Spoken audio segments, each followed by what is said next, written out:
You cannot parent a child whose heart you do not have. Dr. Gordon Neufeld. Do you have the hearts of your child or teenager, or have you lost it? And if you've lost it, is it possible to get their hearts and minds back? The answer is yes. In today's episode, we are going to talk about attachment, parent versus peer orientation, what that is, why it's important, and how we can keep the hearts of our children, or in some cases, what we need to do to get their hearts back. Welcome to the School to Homeschool podcast.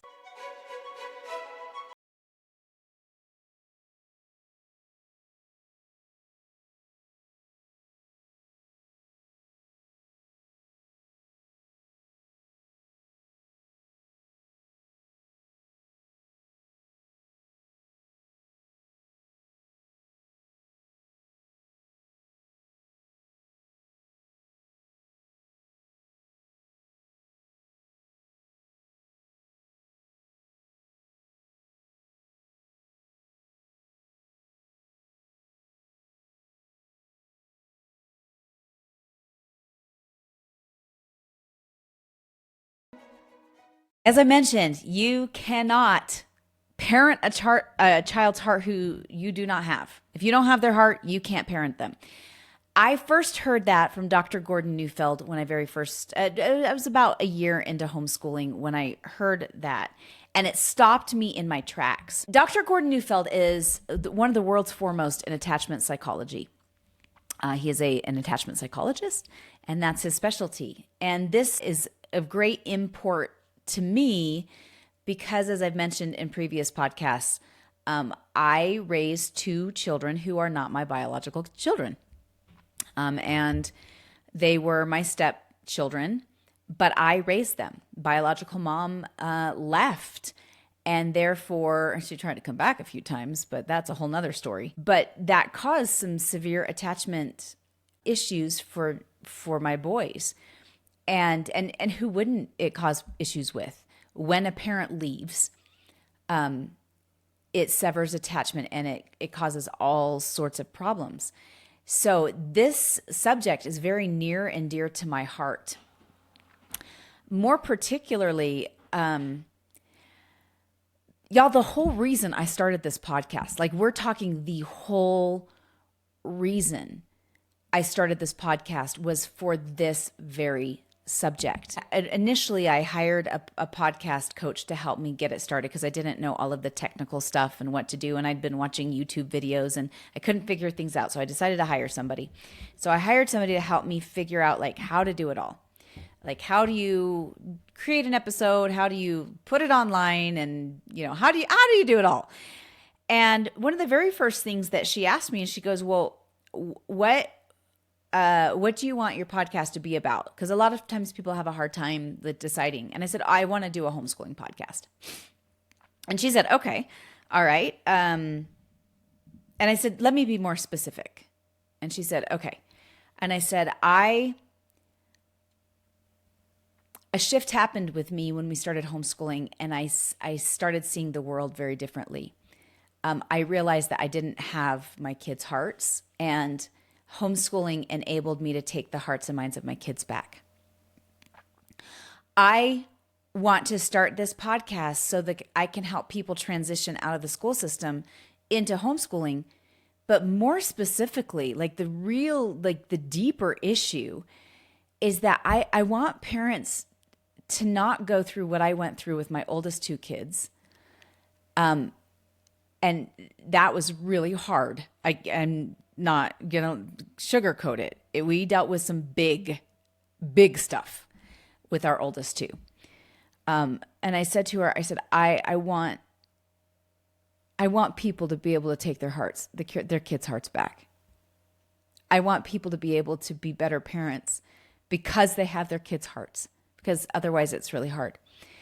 And she's like, okay. And I said, I want to help families I want to help them take the hearts and minds of their children back. Now, if you've listened to this podcast, you listen to the introduction. That's the whole introduction. That's the whole reason I started this. Y'all, I've been putting off this episode for 2 years because it's daunting. I've tried calling in professionals, and yet I still feel like there's so much to say about this that here we are. As I mentioned, attachment is kind of a big deal to me. And raising my oldest too was really hard. And will talk about this notion of this thing called peer orientation versus parent orientation here in a second, and what that is. Because if you're new to the homeschooling world, you've probably never heard that term, or if you're not familiar with attachment psychology, you're probably not familiar with those terms. I certainly wasn't, and I was familiar with attachment psychology. But this is crucially important for parents to know and to understand.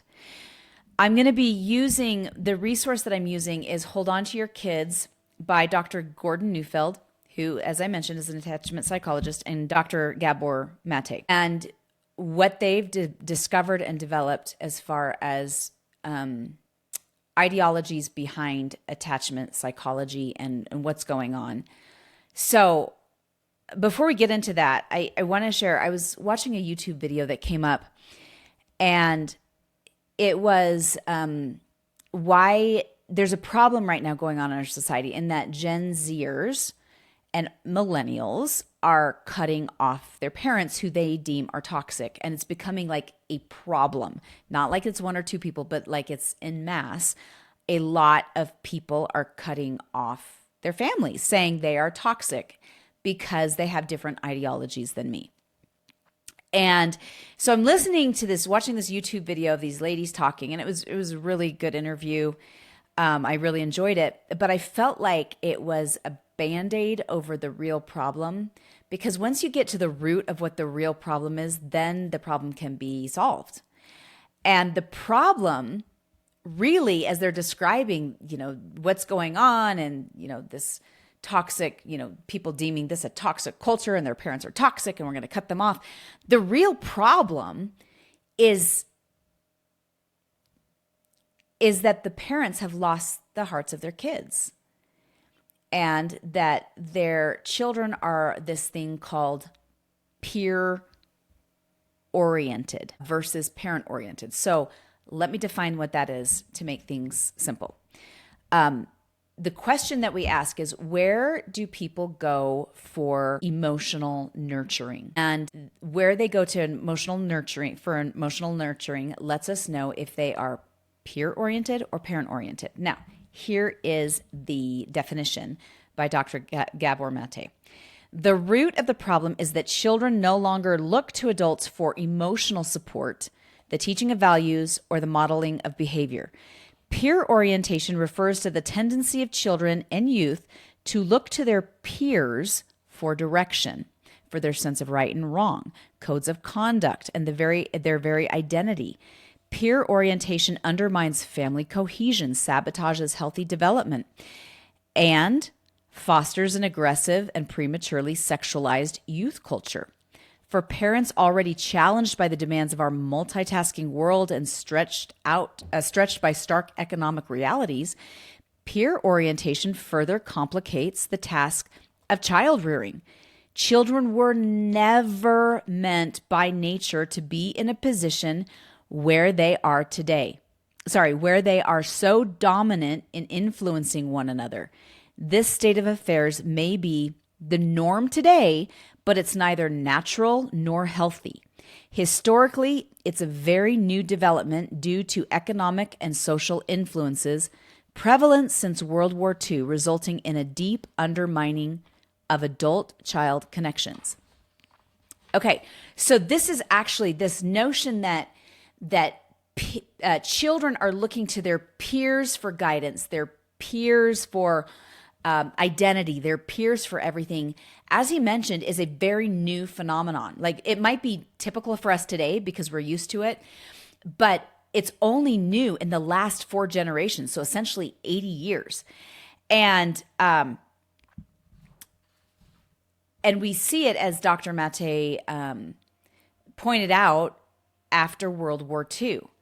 So they argue in the book that we see an emergence of adolescent culture which is different than it ever was before. Whereas before the 1940s, we didn't see a separation of adolescents from adults. Like kids dressed like their parents, they acted like their parents, they kind of naturally moved into adulthood in their teen years. And then suddenly we get this emergence of this thing called adolescence. And now they have their own culture, and now they have their own music, they have their own way to speak. They have, and it's not typical historically. And the thing is, and I think this was one of the hard things for me when I started studying the history of the school system, is part of the intentionality of creating a school system was to separate children from their parents.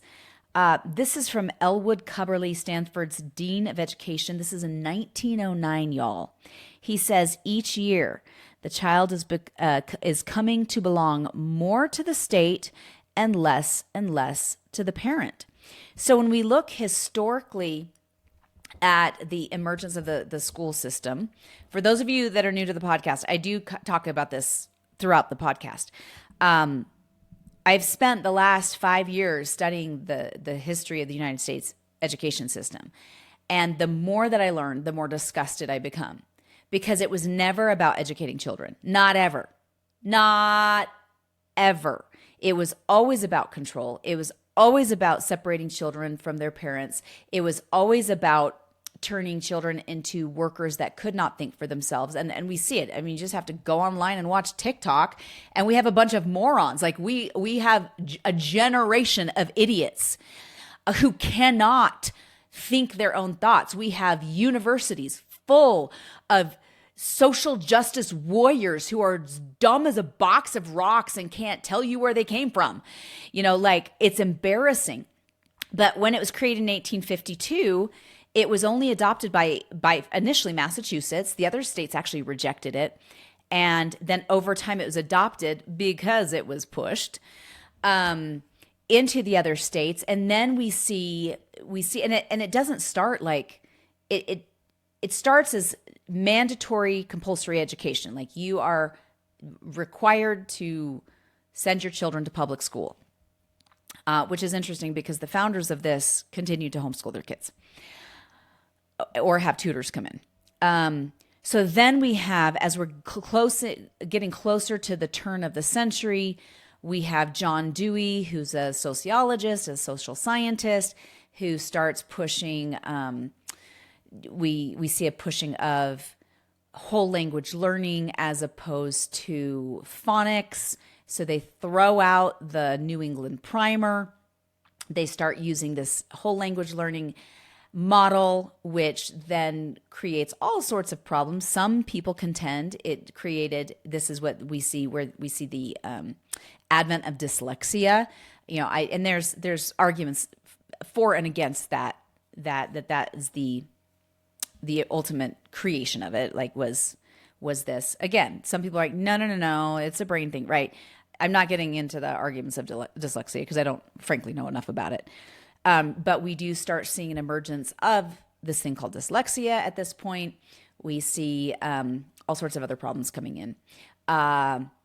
You have Woodrow Wilson in the early 1900s, and we see the General Education Board, which is set up by John D. Rockefeller. Again, they're like, okay, we have to separate families so that the children become dependent on the authority of the institution, so that when they get into the workforce, they will be submissive to the authority of the institution rather than being reliant on the family culture and the family structure for identity, for growth, for information, for education.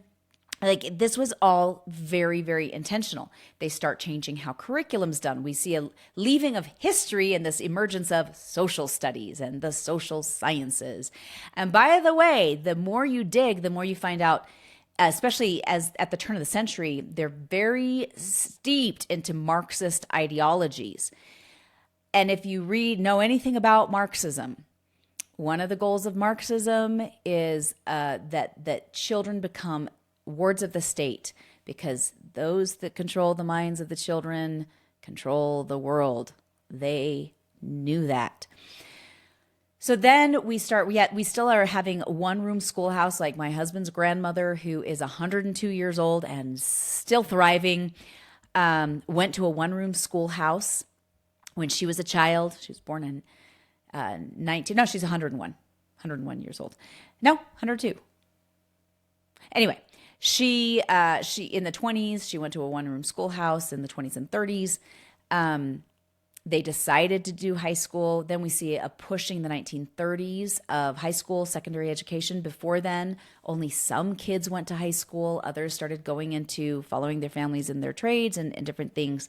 But then we start seeing a pushing of high school by the 1940s. High school's in full swing.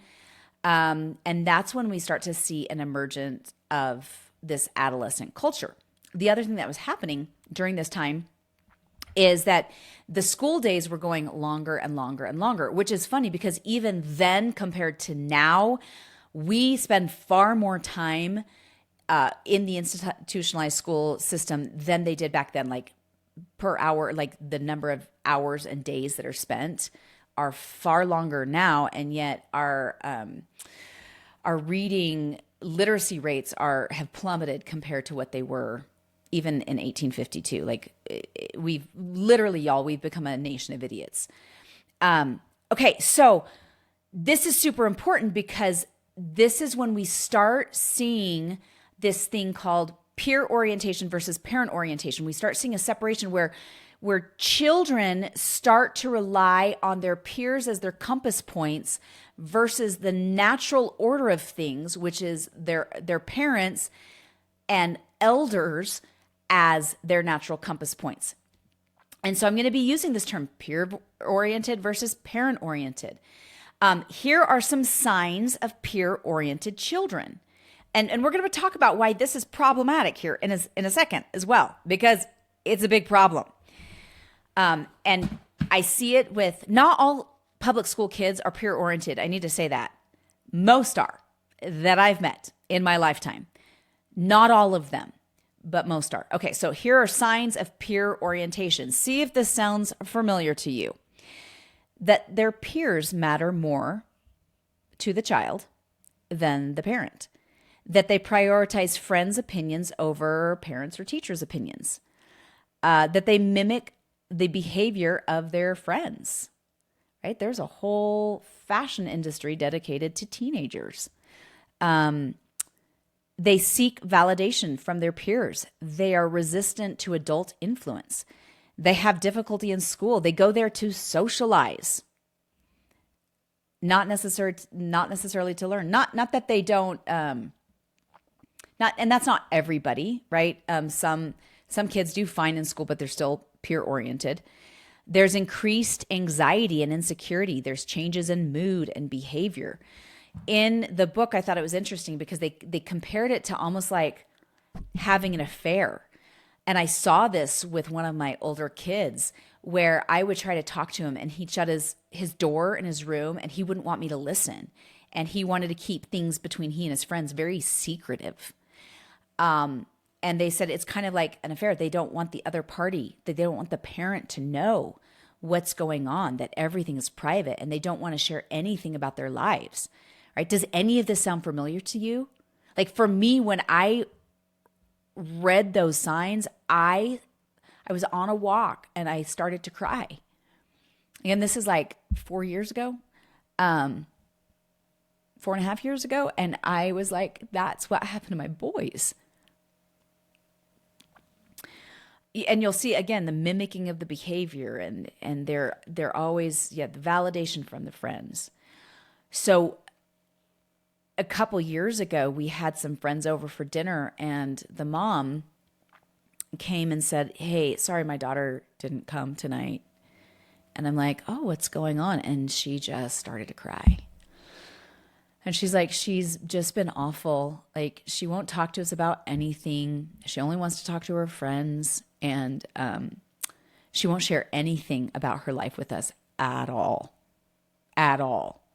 She treats us like we are amoebas. If, she drives now, but before she was driving, she would tell us to drop her off, like, and so she could walk part of the way, so we wouldn't be seen. She wouldn't be seen with us. And it's just broken my heart. And I was like, oh, have you heard of the book, Hold On to Your Kids? Let me explain to you about what this is. Like that, her daughter was a perfect example of a peer-oriented child. The good news is for that family, she did what it took to get her daughter's heart back. And now her daughter is in her, I think she just turned 20, and she's doing fabulous. And they have a very close relationship. Okay, so those are signs of a peer-oriented child, right? And again, developmentally, this is not good for children. Here's some problems with peer orientation. It stunts development. They become more vulnerable. They lose their natural shield against stress, right? When they're looking to their peers for how to deal with stress and their peers have no idea, it's like the blind leading the blind. They become sensitized to insensitive actions of children. I've been in many conversations where I hear adults argue for the need for kids to be bullied in school to build resistance. Like that's their argument for public school. I'm like, seriously? So it causes the bullying situations to be worse. Let me give you this quote. This is what they say. The problem is that life brings many frustrations that are beyond us. We cannot alter time or change the past or undo what we have done. We cannot avoid death, make good experiences last, cheat on reality, make something work that won't, or induce someone to cooperate with us when they may not feel like it. We are unable to always make things fair or to guarantee our own way or another's safety.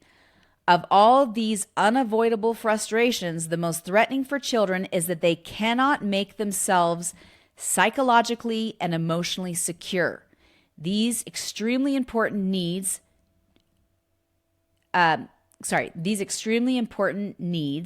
to be wanted, invited, liked, loved, and special are out of their control. As long as we parents are successful in holding on to our children, they need not be confronted with the deep futility fundamental to human existence. It's not that we can forever protect them from reality, but children should not have to face challenges they are not ready for. So we put them into the school system and then feed them to the wolves. And there you go. And they're separated from us for the most valuable real estate of the day, right? The most valuable real estate time of the day, the morning and the afternoon. And then we get them for the other times. And that's the time that they are, like, during their growing up years are the time that they're most vulnerable, and they're not ready to face those challenges yet. I think of it like a greenhouse. I look at like homeschooling now, we homeschool, and it's like a greenhouse. It's not that we are sheltering our children from the world, but we are giving them an environment where children can grow and be protected from the elements until they're big enough to be transplanted outside, until they're strong enough to be transplanted outside. Okay.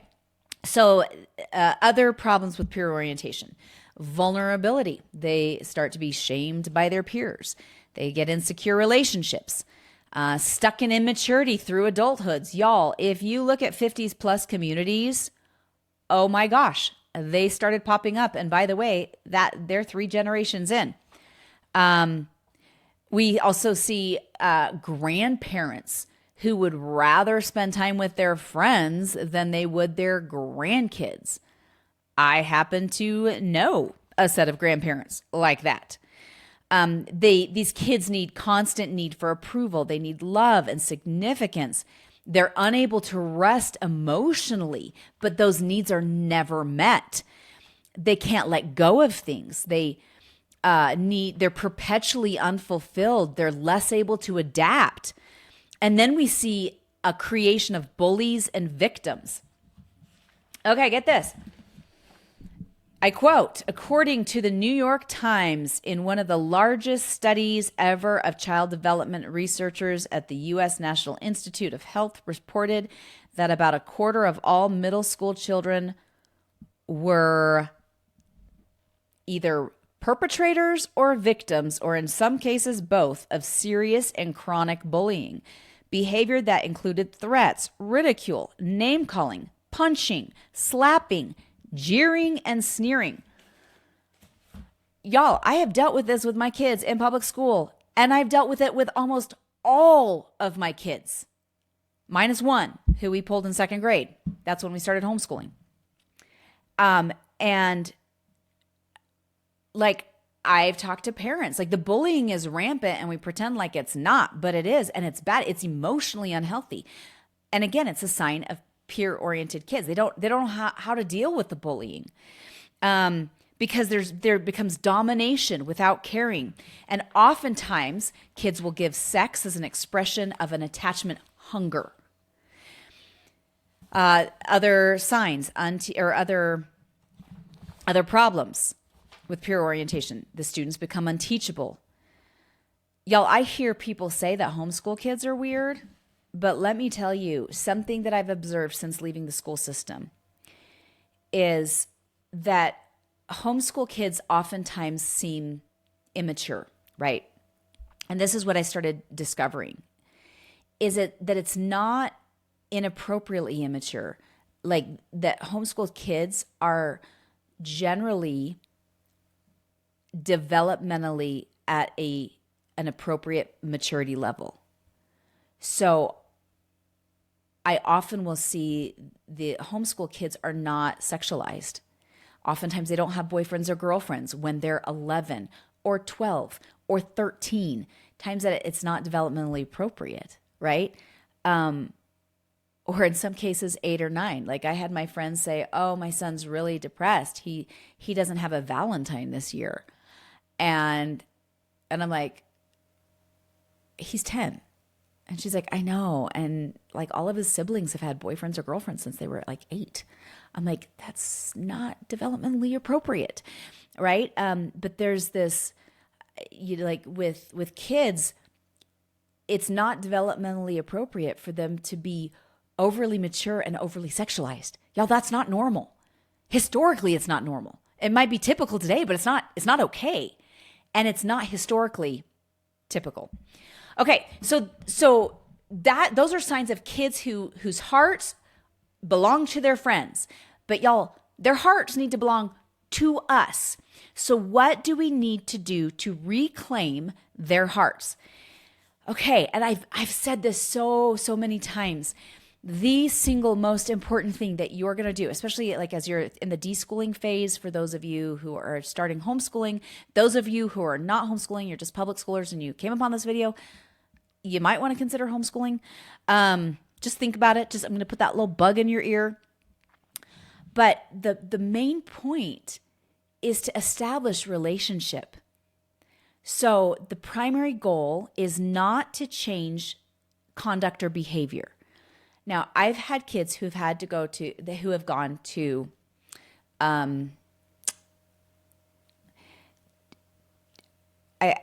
to a place called Anasazi, which is an outdoor behavioral wilderness foundation for kids who are troubled kids. Okay, we'll just put that out there.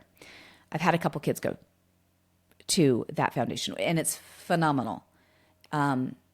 It's phenomenal. And that was one of the things that they taught us there, is they're like, your objective should not be to control behavior or get better behavior. Like, that should not be your objective. Your objective should be that you establish a relationship with your children again, because it's dead. It's gone. It doesn't exist. The same applies. The starting point and the primary goal in the connections ought to be relationship, not to modify or control behavior. It's much deeper than behavior. Behavior will become a byproduct of a good relationship, but the primary goal needs to be the relationship. Okay, so the first thing that we want to do with to keep their hearts, and in some times reclaim the hearts, is to what Dr. Neufeld calls collecting our children. And so what does that mean? So he uses that term again and again. We want to collect our children. You want to collect your children, and you collect your children throughout the day. What that means is to get in their face in their space, in a positive, friendly, inviting, loving way as parents. That's with smiles and nods and your eyes twinkling when you look at them, hugs when possible. You look into their eyeballs, because their eyeballs are the window to the soul, and you smile at them. You let them know they are wanted. You collect them anytime after any separation. So when they've been gone from you any amount of time, you collect them with, like, I am so glad to see you. I love you. You make them feel wanted and special very first thing. If they're in trouble, before you discipline them, you collect them first. When they wake up in the morning, after they've been playing video games or watching a show or been with friends, after they've broken a sense of connection, like you've gotten in an argument, you collect them. You reassure them that you love them, that they matter to you. You talk to them, you smile at them, you hug them. Now, y'all, I totally have failed at this a million times. Like, I wake up before everybody else. My husband and I get up super early in the morning, and several times I've woken up and saw that chores were not finished before bed, because generally I fall asleep pretty early. And I've gotten up and been like, Joshua, get up. You have not done the dishes, right? That is the opposite of collecting them. If I do that to Jacob, like Joshua will be like, okay, Mom, right? I have to change that. It's mostly to Joshua that I do it. Like, Joshua! But like to Jacob, my 13-year-old, if I wake him up like that, he starts to cry. And he's like, is this how I'm starting my day? Right. So I have had to be very conscious about like lovingly welcoming the kids.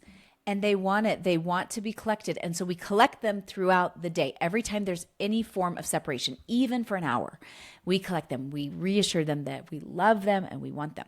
Okay. This is what they say. In our society, we often do not even greet our own child, never mind anyone else's. As children lose their own initiative to connect with us after times of separation, it may seem less important to us that we reach out to them. Nothing could be farther from the truth. We must compensate with our own enthusiasm and initiative. That we collect them and reestablish a connection with them right away. And it's positive, because otherwise we are disconnecting with them. Like if we start the day with, Joshua, get up and do the dishes, you did not do it, right? That disconnects them from us, and we need to have them connected to us. Okay. And I have to say this, y'all. I mentioned that I did not have the hearts and minds of my boys. As a 20-something-year-old, I was able to reconnect and reestablish a relationship with my now 23-year-old son. Like, we are closer than we have ever been. And when there is an issue or something, guess who he comes to? He comes to my husband and I, and he wants to talk to us. And the hard burning things that are on his heart, he talks to us about. I've been able to take his heart back even as an adult. So it is possible. And honestly, I did not think that was possible when he was 17 and 18. Like, I was ready for him to leave the house. I was so ready for him to be gone. So was my husband. Like, we're done, right? And then some things happened over time. And then when he was 20, almost 21, not quite 21, he moved back in with us. And we worked really hard on working on that relationship and that connection. And so it is possible. It is possible. Okay. For those of you who are like, this is not possible, my child is too. No, it is. Never in a million years would I have thought it was possible, but it is possible. Okay. So you're going to collect the children. Next thing you're going to do is you're going to give them something to hold on to. You're going to offer them something to attach to. What does that mean? That means, they've written it out here for me. The first thing, attention and interest are powerful primers of connection. Signs of affection are potent. Researchers have identified emotional warmth, enjoyment, and delight at the top of the list as effective activators of attachment. If we have a twinkle in our eye and some warmth in our voice, we invite connection that most children will not turn down. When we give children signs that they matter to us, most children will want to hold on to the knowledge that they are special to us and appreciated in our life. Okay. The ultimate gift, I go on, I'm going to skip down. The ultimate gift is to make a child feel invited to exist in our presence exactly as he is, to express our delight in his very being. There are thousands of ways this invitation can be conveyed, in gesture, in words, in symbols, and in actions. The child must know that she is wanted, special, significant, valued, appreciated, missed, and enjoyed. For children to fully receive this invitation, to believe it, and to be able to hold on to it, even when they are not with the, when we are not with them physically, it needs to be genuine and unconditional. We need to give them our hearts, like they need it too. I've mentioned this last week. Last week was a precursor to this podcast because they want our attention. They want it full and unadulterated. Y'all, I've been so proud of myself. I've been putting my phone in my purse and not looking at it. And I've missed calls and I've missed texts. I've missed Facebook Marketplace updates of people wanting to look at the stuff that I'm selling on Facebook Marketplace. And I put it away. And I've been present with my kids and they have loved it. All of them have loved it. They want our attention. Okay, and we need to give them our attention. Because that emotionally, that's something for them to hold on to. Okay, so 6 ways that children attach is they attach with physical proximity, with senses, sight, smell, sound, touch. Those things matter. I have a good friend, and every time I stop by her house, our daughters, she homeschools as well, and our daughters are really close friends. And so I love to go over and drop her off and always spend a few minutes. And every single time I'm there, she's in the kitchen. Okay, so she's got teens just like me. I've got adult children. She doesn't quite have kids. Like her oldest is my child number 4's age. So her oldest is 17, turning 18. And then she just had a baby. And y'all, kids are at her house all the time. So her older kids are in public school, her younger kids homeschool. And everybody wants to be at her house. And as soon as people walk in the door, she's like, "Hi guys." And she's always in the kitchen making something homemade, which is one of the reasons I like going over there too, because she's like, "I just made naans. Would you like some naans? And I just made this thing." And y'all, it makes me feel like, the smells of her house and like the scents, like not smells. It doesn't smell bad. It smells delicious. And her smiles and like, "I just made this." And there's teenagers at her house all the time. There are also teenagers at my house all the time, which is funny because we are the homeschoolers, right? And it's the public school kids who often are the ones coming over. But that close physical proximity and those smells and those sounds and those senses. One of my kids said, "Mom, one of my favorite memories is when Sunday I got home from church and I took a nap and I could hear beautiful, soft music playing and you were making my favorite dinner and I could smell it from like waking up in my afternoon nap and the sun was coming through and it smelled so good and the soft music and it it made me smile. Like such a happy memory. Like, and I'm so thankful I gave that to that child. Like that memory, that feeling of I am in a safe place where I am loved and my mom is making my favorite dinner. So they want that physical proximity and they want their senses. Like we scratch their backs and we touch their faces and we make their favorite dinners, and those things matter. Sameness. A child seeks to be like those who they are attached to. This gives them a sense of identity. Now, most people would say this is weird, but my teenage daughter dresses like me. Like we share clothes, y'all. She's 17 and a half, and people don't think she dresses weird, even though she's a teenager. Actually, the thing that I get about Katie, which Katie's going to be coming on the podcast as an interviewer here in a few weeks, as an interviewee, I guess I should say. The thing that I get about Katie all the time is people tell me all the time, like, she is so good. She is so kind. She is so smart. How did you get her to be like this? Like, I want my child to be like her. She came that way, right?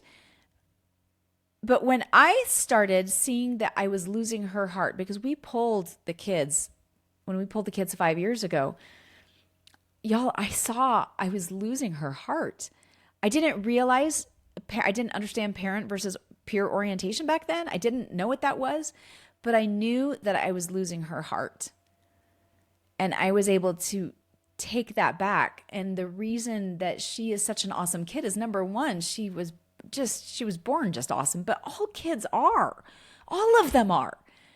But number two, we've been able to keep that relationship and that connection, that establishment. When she has issues with something, she comes to me, which is every day. Mom, I'm upset about this, or Mom, this is, or when she's excited, like she comes to me before she goes to anybody else, which is how it should be. That's the natural order of things. She also uses my jewelry. We wear similar clothes, right? And I know, y'all, I couldn't do that 2 years ago when I was still heavy, but now we have, she's still a little bit smaller than me, but we're almost the same size. But there's a sameness, like the child seeks to be like those who they're attached to. They'll mimic those they're attached to. We want them mimicking adults because that's how they become ducks, right? Ducklings become ducks. We want them to become ducks. We want them to mimic our behavior. So our behavior better be good. We better be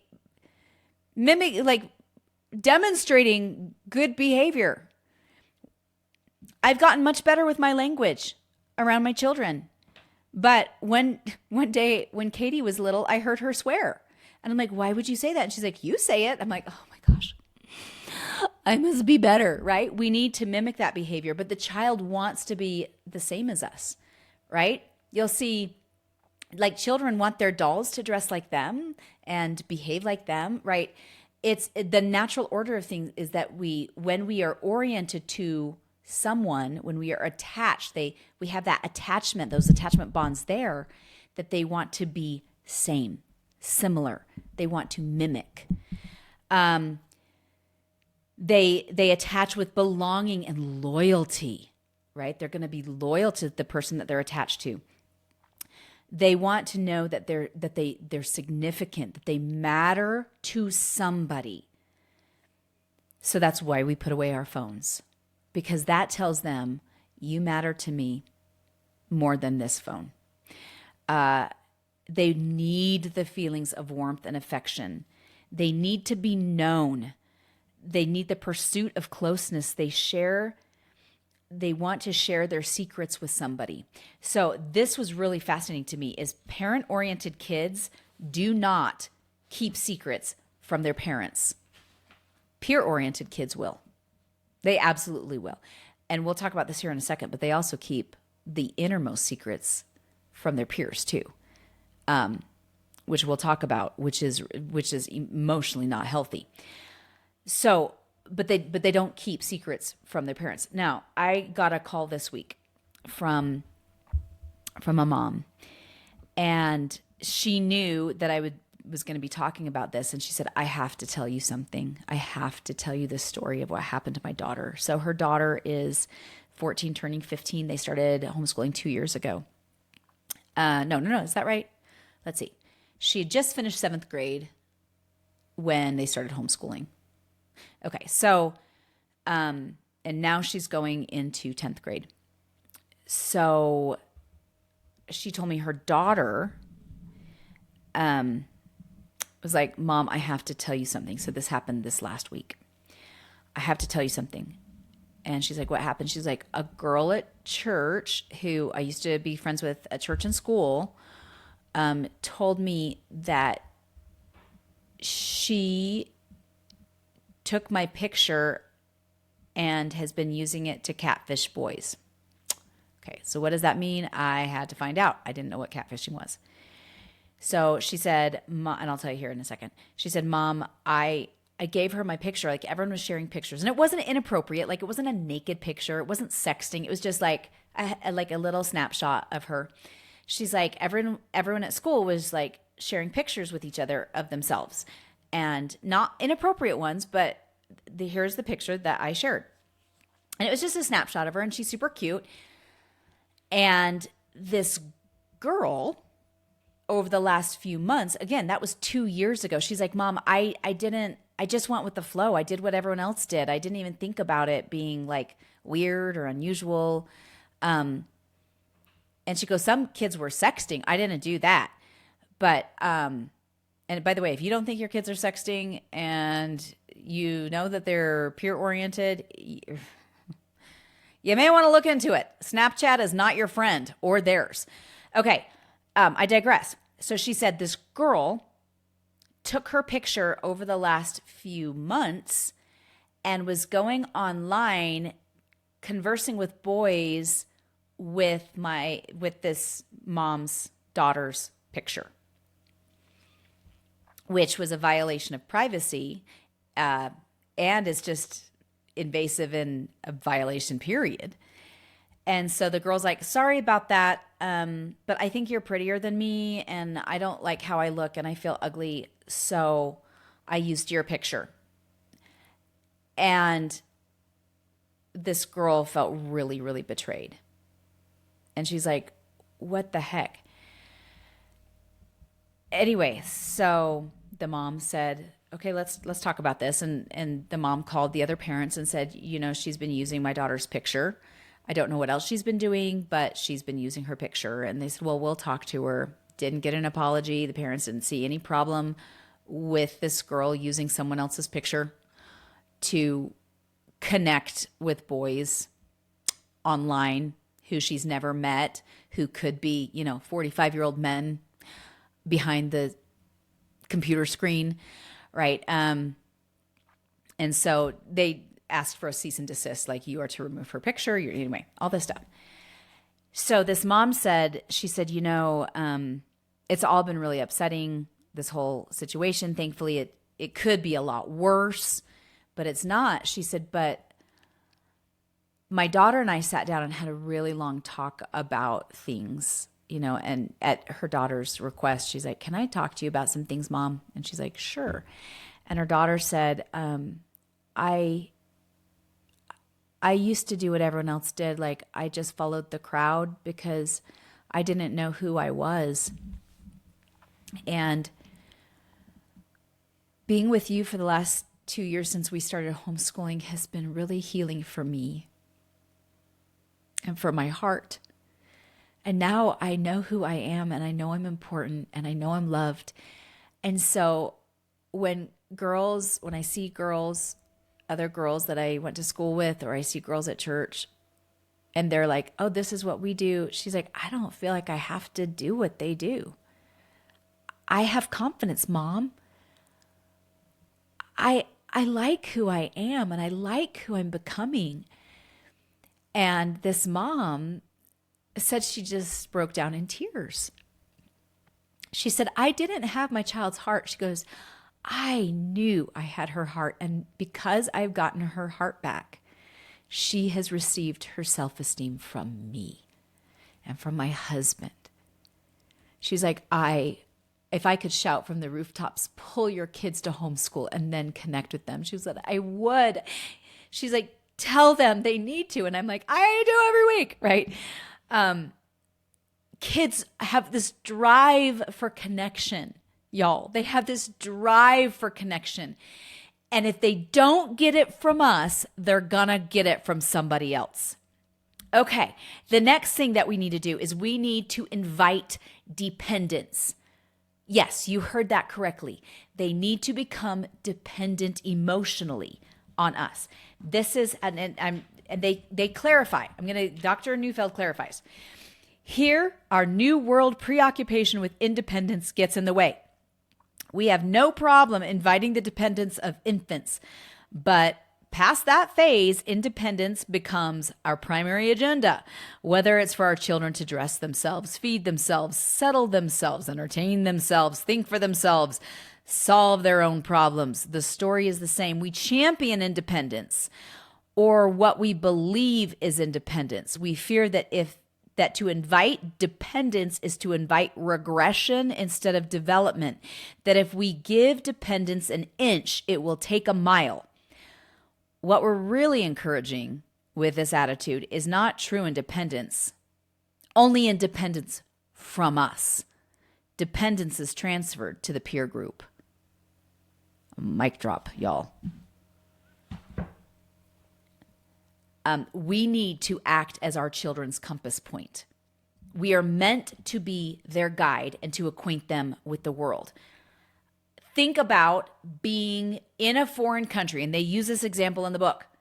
You're in a foreign country and you don't speak the language. Have you ever gone on a trip where you didn't speak the language and you have a tour guide and the tour guide is with you? Or maybe you meet somebody and they help you a little bit because they speak English and the other language, and they help you. And what happens? You immediately become bonded to that person. You immediately want them to help you. Like, okay, so you become dependent on them, right?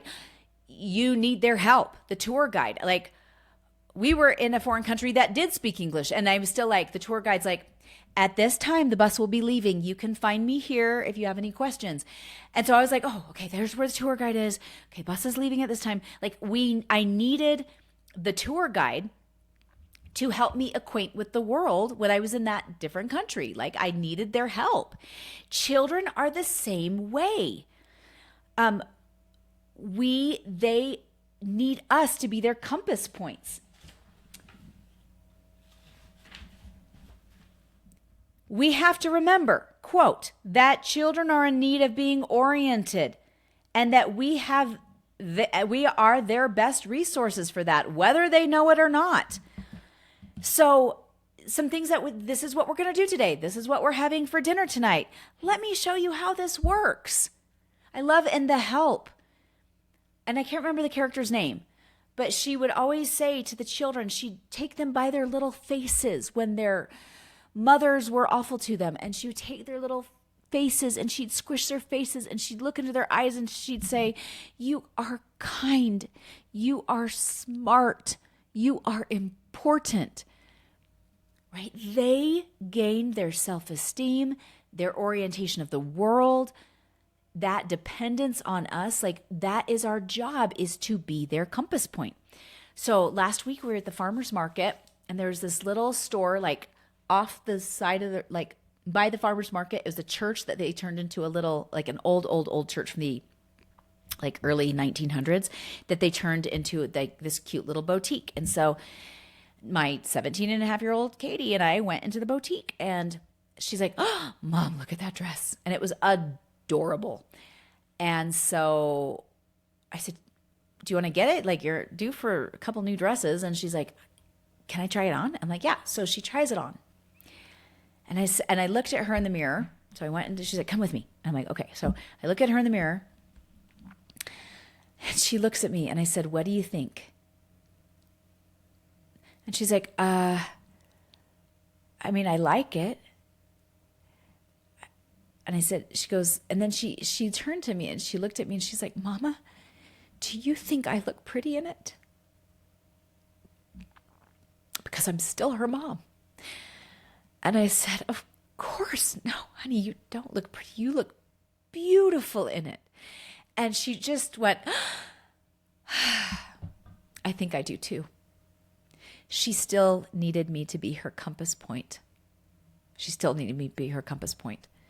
My 23-year-old just said, Mom, he called me at the car dealership.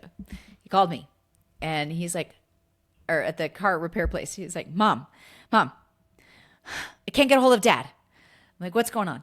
He's like, okay, they want to charge me this much for repairs. And I think that's wrong. And I wanted to get your opinion. I can't get, he was like, I called Dad first because my husband knows more about cars than I do. And he's the natural source to go for car dealerships and car repairs. And so I said, well, let's talk about it. Okay, so they want this much for this, he needed us to, at 23 years old, to be a compass point. Even into adulthood, right? This helps children know the natural compass point is adults. It's our parents, our grandparents, right?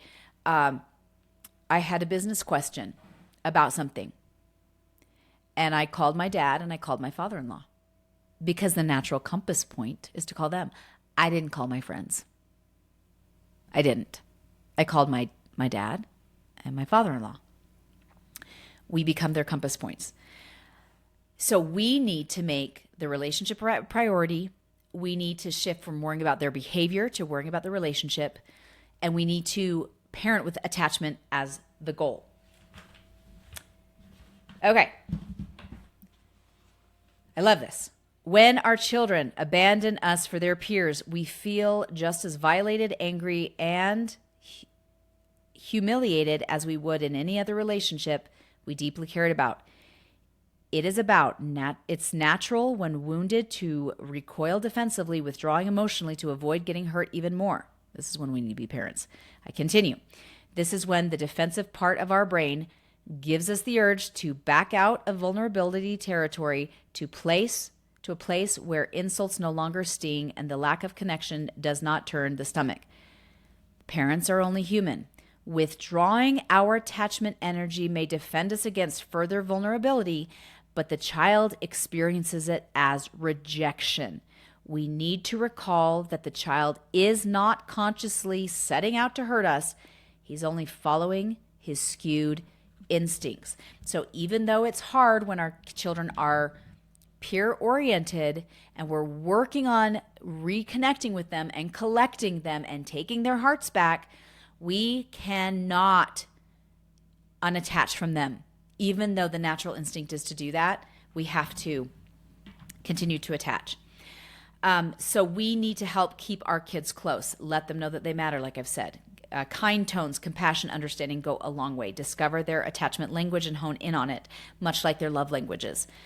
Stay connected also physically with things when you're apart from them, like with a locket or little notes. If you're still in the public school system, notes in their lunchbox. If they go to an enrichment activity, that you put a note in their lunchbox. Record a voice message. Have a special song between the two of you. It's little special gifts to be opened at special times. When my daughter was at camp, I had little gifts. It was an overnight camp for my 17-year-old went. And I had a little something for her open each day with a little note letting her know I loved her. And she loved it.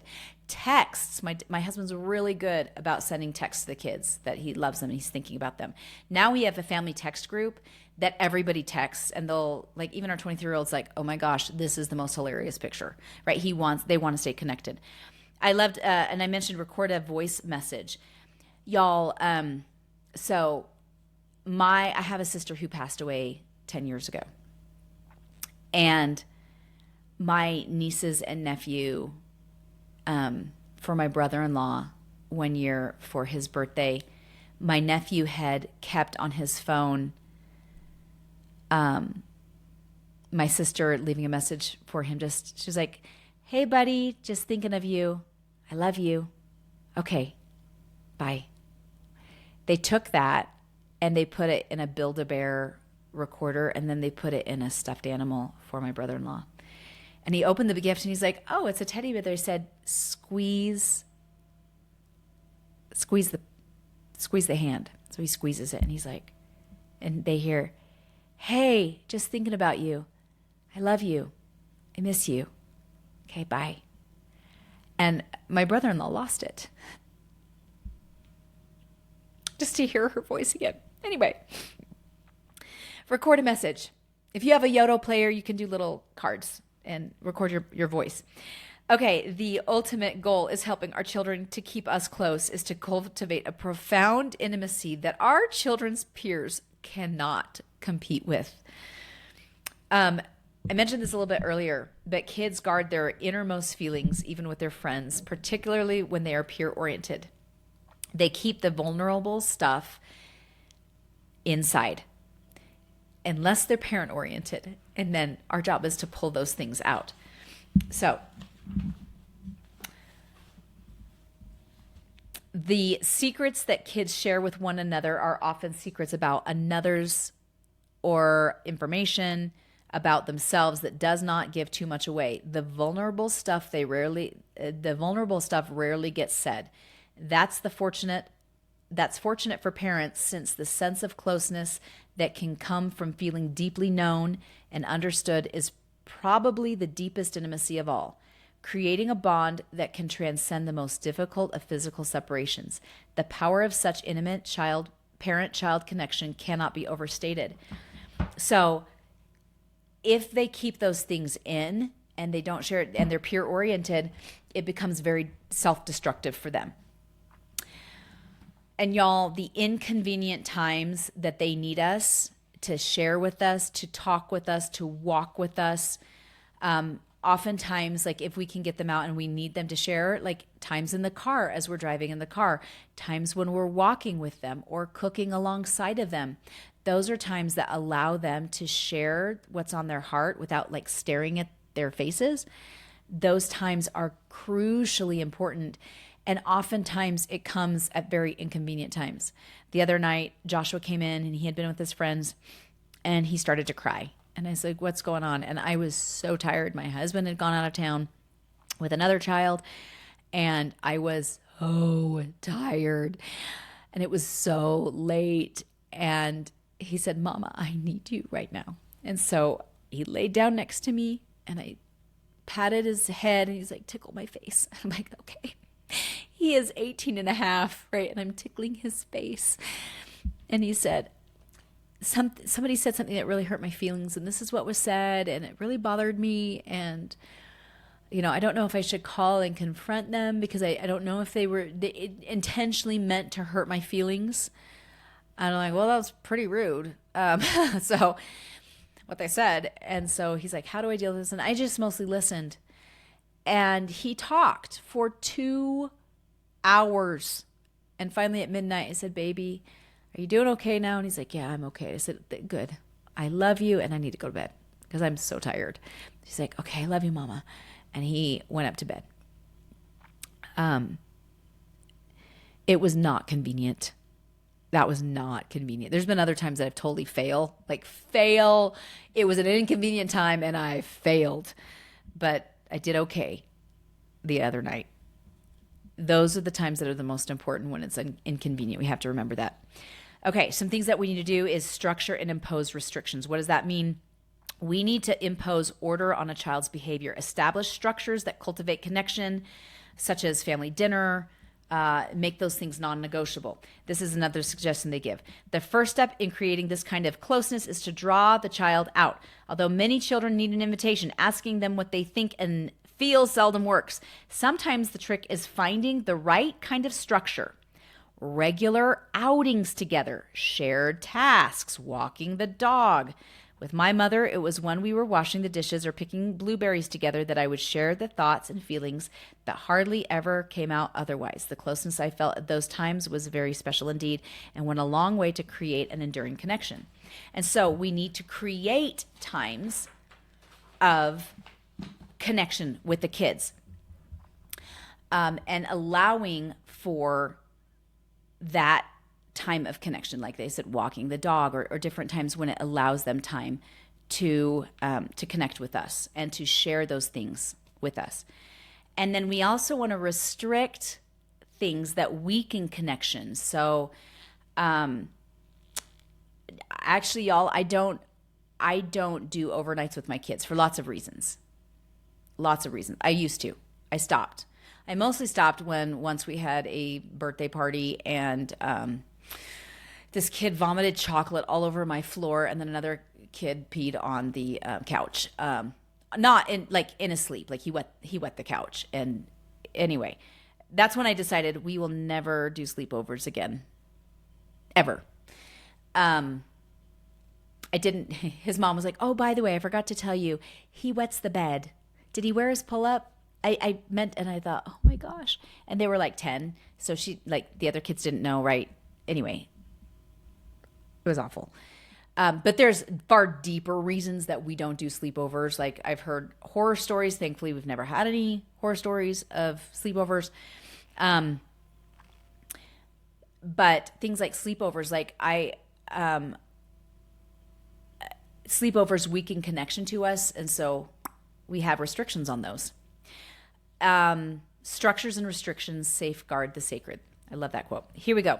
So how do we reclaim their hearts when they're older, when they're deeply entrenched in the peer relationship and the peer orientation? You can't directly come out and be like, you can't hang out with your friends anymore. Believe me, I've tried that. It's really bad. It goes bad. It goes really bad. And then they do even more to try to hang out with their friends. No, my friends, we have to do covert operations to reclaim their hearts. And we have to be very proactive. Now, again, we're still going to work on the collecting our children. All those things that we've already talked about, you're going to do, right? We're already going to do those things. But we have to be very proactive about creating a mini culture within our own families and be covert about some of these things. So we need, they say, we need some rites of attachment to safeguard the sacred, something that serves in the long term so we don't have to be conscious of it in the short term. So we need to have some non-negotiables in place. For example, we need to set up times that we separate from the peers where they do not have contact with those peers. We go on family vacations, but phones are not allowed. We have family traditions where, again, peers are not invited. The phone is not allowed. We have family days. Yeah, today is a family day. We're not going to hang with friends, and we're not going to have our phones on. We set up family meals, family prayer, holiday traditions. We might have board game nights, again, where friends are not invited. Now, are there going to be times that you invite friends to stuff? Yes. But during your sacred family time where you're trying to reestablish connection to your child or to your teenager, it has to be without friends because the connection has to shift to you. And if your friend's there, it's not going to shift. You cannot force or confront the peer problem directly. You have to get back to the basics with guarding your family time without friends. And sometimes it's going to be really hard to impose restrictions on peer-oriented kids. So be intentional with the family time and you guard it and then make it meaningful and wonderful and you collect them the whole time. That the board games end up happy and not in a fight, right? That family dinner, you're talking about the good things and not nagging on them during that time. But it becomes a safe refuge to laugh and to talk together. Work on projects together. So on Friday, Katie and I, I'm opening a new little podcast studio under the stairs in my basement, which is going to have better acoustics. And that way my husband and I don't have to share an office.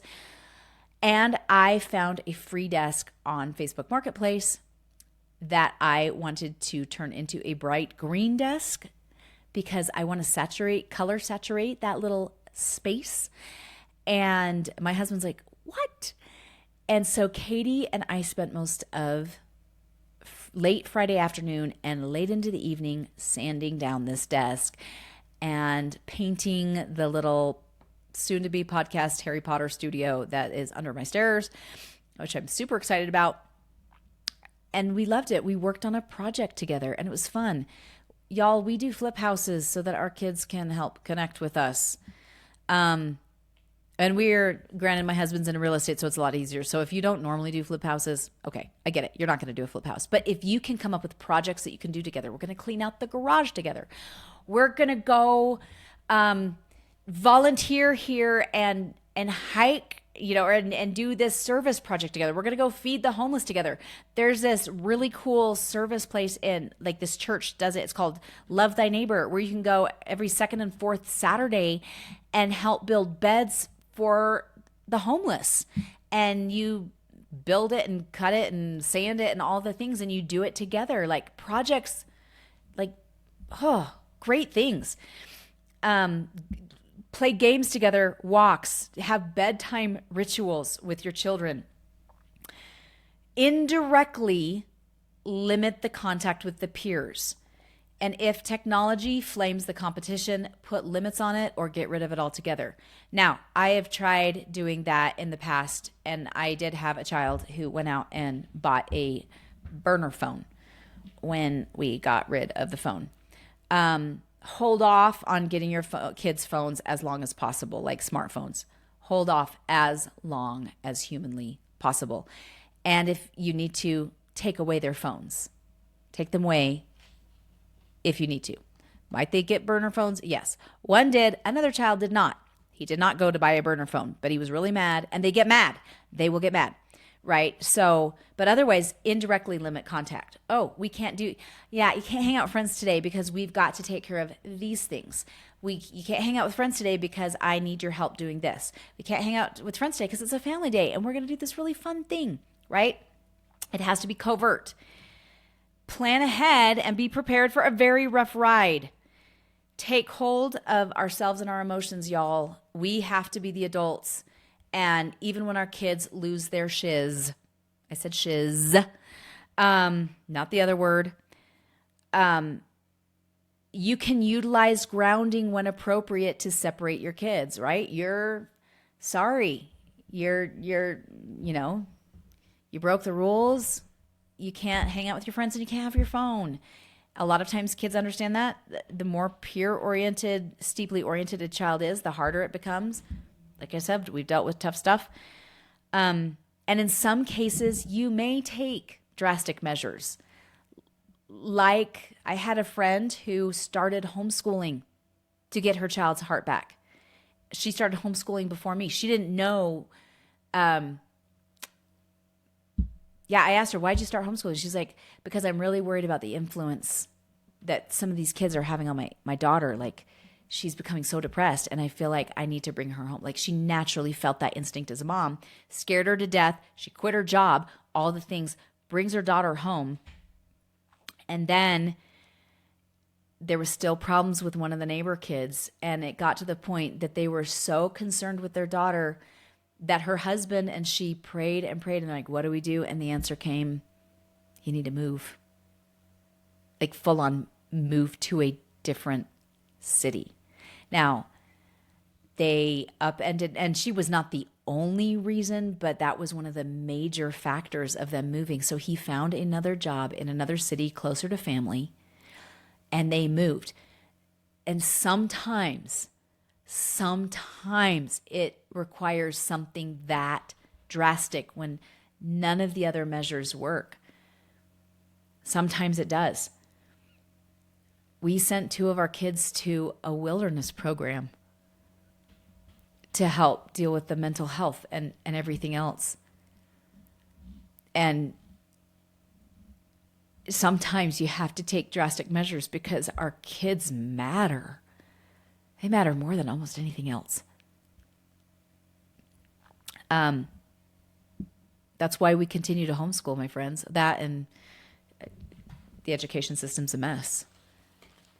But I focus in our homeschooling on our relationship and the connection. Yeah, reading and writing and math is important and learning the stuff is important, but the relationship that I have with them is the most important. Parenting is much, much easier when you have their hearts. As a matter of fact, you cannot parent a child whose heart you don't have. I take a nod from Jesus. Jesus waits with open arms to receive us. He doesn't shut them. And the second we're willing to turn our hearts to him, he's there waiting to embrace. And I've thought about that. I thought about that with my oldest two kids, that so many times I closed my arms and I closed my heart when they needed me to open it. They needed me to collect them. They needed me to want to engage with them and to love on them. And I became defensive. And it took into adulthood for me to get hearts back.